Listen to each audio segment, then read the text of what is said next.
Hi friends, నేను మీ నషరుద్దీన్. ఈరోజు మనము భూతద్దం భాస్కర్ నారాయణ్ మూవీ గురించి తెలుసుకుందాము.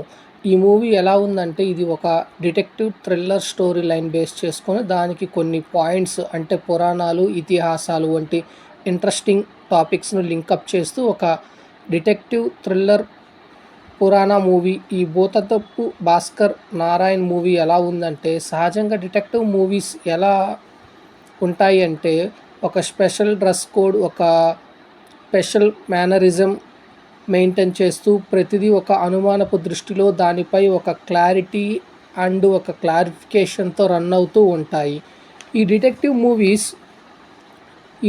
మూవీస్. కానీ ఈ భూతద్దపు Bhaskar Narayan movie detective character కొంచెం గత డిటెక్టివ్ చిత్రాలకు విరుద్ధంగా ఉంటుంది.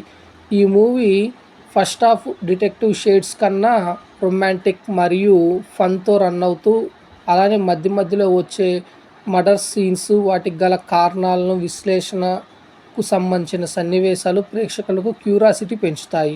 మరియు సెకండ్ హాఫ్లో వచ్చే డిటెక్టివ్ సీన్స్ కానీ మరియు హత్యలకు పురాణాలకు సంబంధించిన సన్నివేశాలు, వాటికి దగ్గర ఉన్న సంబంధం గురించి తెలియజేసే పరిణామాలు, వాటి మధ్యలో వచ్చే ట్విస్ట్లు కానీ మరియు ఆ ట్విస్ట్లను క్లైమాక్స్ వరకు రివీల్ చేయకుండా తీసుకురావటం చాలా ఇంట్రెస్టింగ్గా ఉంటుంది.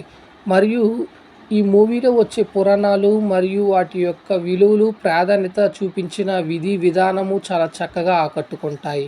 మరి కొన్ని మర్డర్ మిస్టరీస్ను ఛేదించే డిటెక్టివ్ హ్యాండిల్ చేసే విధానము ప్రత్యేకంగా చర్చించాలి. ఫైనల్గా ఈ భూతద్దపు భాస్కర్ నారాయణ్ ఒక స్పెషల్ డిటెక్టివ్ అండ్ రిలీజియన్ ఫిలాసఫీని జోడించి చూపించటం చాలా బాగా ఆకట్టుకుంటుంది.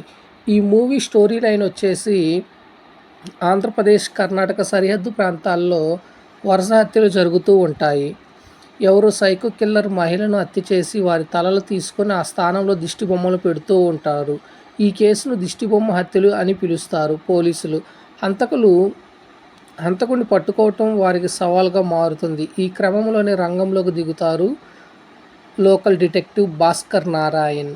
ఒక క్లూ కూడా వదలకుండా హత్యలు చేసే ఓ సీరియల్ కిల్లర్ కేసును డిటెక్టివ్ భాస్కర్ నారాయణ్ ఎలా పరిష్కరించాడు? అసలు సీరియల్ కిల్లర్ మనిషా, రాక్షసుడా?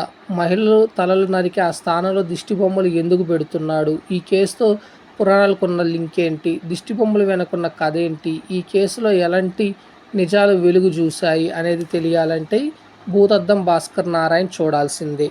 ఈ మూవీకి ప్లస్ పాయింట్స్ వచ్చేసి నటీనటుల యాక్టింగు మరియు ట్విస్ట్లు, స్టోరీ నేరేషన్, మర్డర్ మిస్టరీస్ను ఛేదించటము. మైనస్ పాయింట్స్ వచ్చేసి రెగ్యులర్ ప్యాటర్న్ స్టోరీ లైన్ అయినా కానీ అక్కడక్కడ వచ్చే ఫస్ట్ హాఫ్లో వచ్చే అక్కడక్కడ కొన్ని సన్నివేశాలు. సో ఫ్రెండ్స్, నేను ఇచ్చిన రివ్యూ అనేది మీకు నచ్చినట్లయితే నా ఛానల్ సబ్స్క్రైబ్ చేసుకోండి. నా ఛానల్ పేరు వచ్చేసి TSM blog. Thank you friends, నేను మీ నషరుద్దీన్.